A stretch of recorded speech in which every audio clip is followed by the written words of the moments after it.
I would say to somebody that don't have a disability, that ain't active in their community, come out, help out in your community. Talents, I'm ready to take everything. You can hold me for whatever I say. You can hold me for it.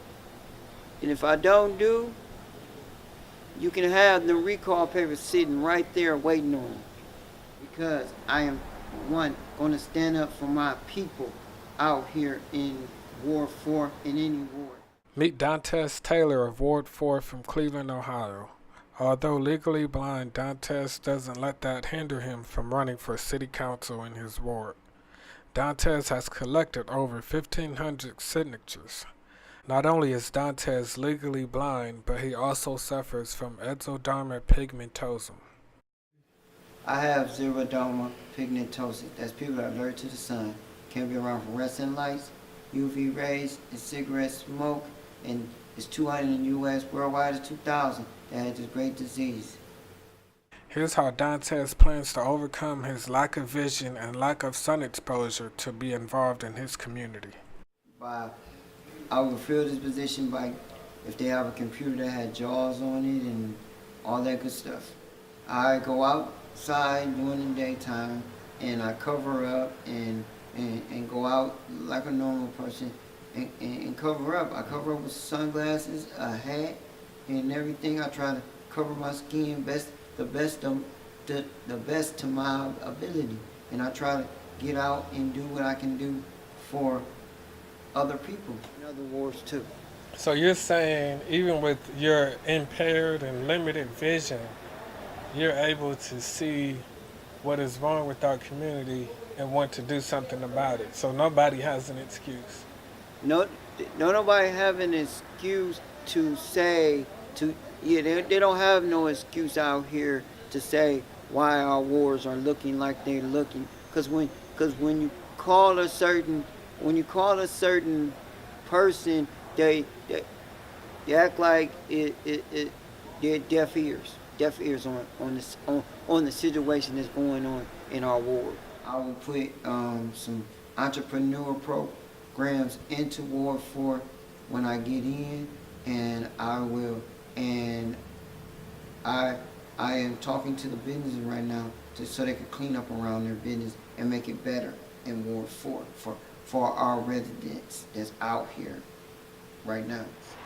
What made me decide to get into politics, because I've seen some things that needs to be addressed, like things like make sure it's clean around our ward, make sure that some of the abandoned houses can get fixed and cleaned up and revitalized and give back to the community, and make sure we got more businesses coming into Ward 4.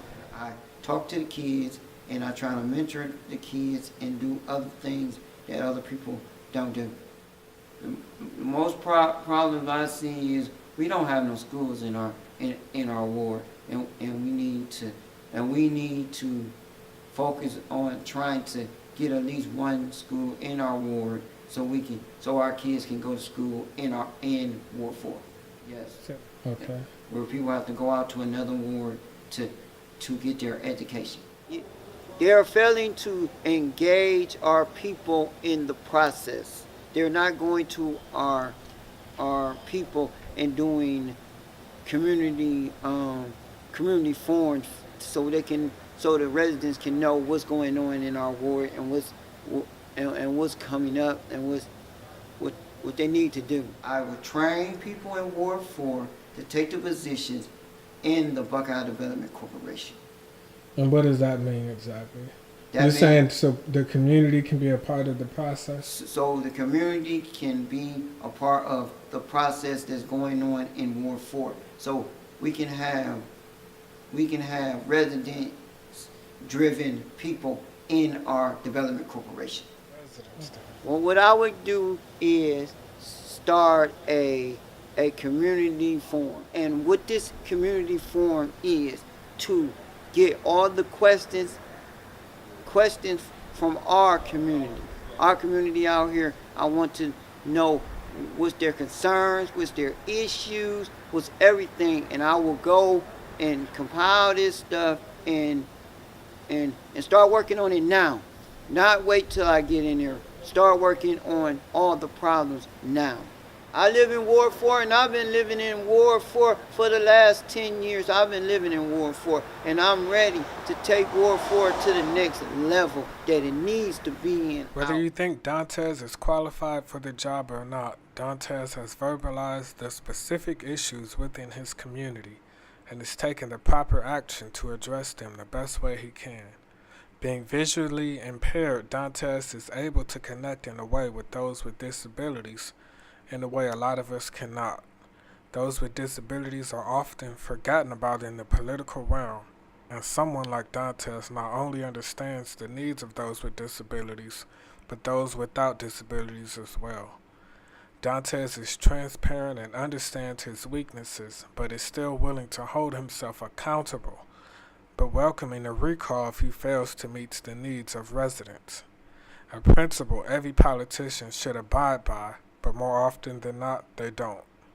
Stay tuned for more Melanated Media News on YouTube.